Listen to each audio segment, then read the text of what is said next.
The Great Barrier Reef is a special place for 19-year-old Claire Galvin. I've spent my entire life snorkelling the reef, and I remember the first time I went snorkelling, it was such a magnificent sight, and it's just absolutely, every time we go out to the reef, it is absolutely stunning. Now she and another Queensland teenager are leading a last-ditch attempt to stop Adani's Carmichael mine, worried that emissions from burning coal threaten the reef's survival. The impacts of the carbon emissions from this mine will devastate the reef, and we don't want that to happen. A law firm acting for the teenagers has written to Environment Minister Susan Lee, calling for the revocation of Adani's approval. We're increasingly outraged by the failure of governments everywhere to really consider the overall climate consequences of these kinds of actions.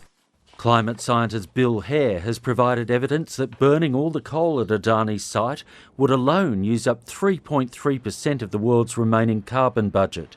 And if two nearby projects go ahead, nearly 6%. I think the only responsible thing for an Australian government to do is to actually review the licences for these projects and to stop them. Climate scientists say even if global warming is limited to 1.5 degrees, the Great Barrier Reef will be severely damaged, and at 2 degrees it'll be destroyed.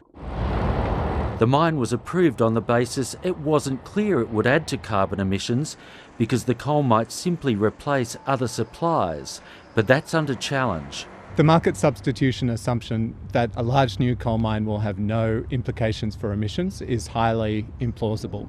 Minister Ley has a choice. She has a choice to be on the right side of history so that my generation and future generations can continue to enjoy the beautiful reef.